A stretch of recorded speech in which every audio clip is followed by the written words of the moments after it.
Right now, the Market Vendor. Yes, you see me, Market Vendor. Today I want to talk about cheaters. And I want to talk about cheating. And I want to talk about cheaters, the animals. I want to talk about cheaters, the human beings. You understand? People is cheating at a lot of things. People is cheat and sometimes they get away with it. You sometimes cheat when you're at school. Sometimes you grow up and you get into cheating. And you get away with that too. Sometimes there's end up in politics. And they start to cheat there too. When they get there, there's cheat big. They don't cheat small, you understand? They don't call that cheating, no, it's called that thieving when it's happening in public spaces and public offices. We know very well what the allegations are all about the players in the Caribbean, about the cheating and the cheaters. Well, you know, in sports is there's no shortage of cheaters in sports. Let me tell you something. I remember Ben Johnson at the time that he win, the 100 meters, and the world lost. He was the darling of the world.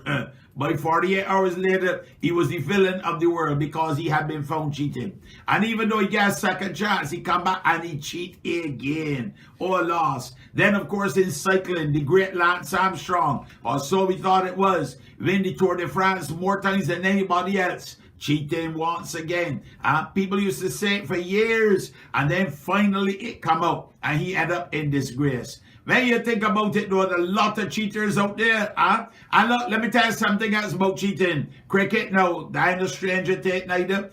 This thing about ball tampering and scrubbing the ball on one side to make it a little rough so that when the ball hit the wicket, you understand, it would turn bigger and cause, problems for the opponents. Cheaters.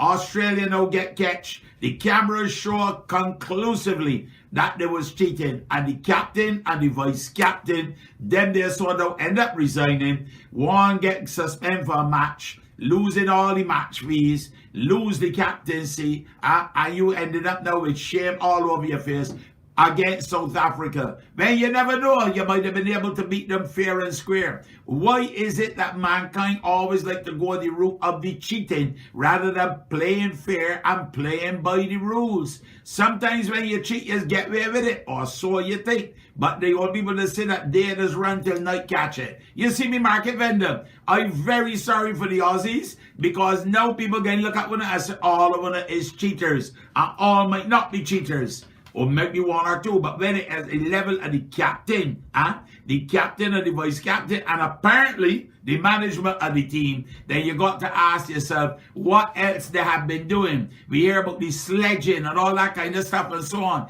and we well remember the incident with Ramnaresh Sarwan when he tell Glenn McGrath something about his wife after McGrath they tormenting the man and making allegations about he and another player on the team, saying all kinds of nastiness to the man when he out there by the field, and eventually Sarwan tell him something that he really didn't like, and the next thing you know, he did flying up in Sarwan face, and Sarwan had the bat and they ready to lash him with it. You see, sledging, cheating. That's a form of cheating too as well. You see me, Market Vendor? I gone for now. Have a blessed and a wonderful day. You hear?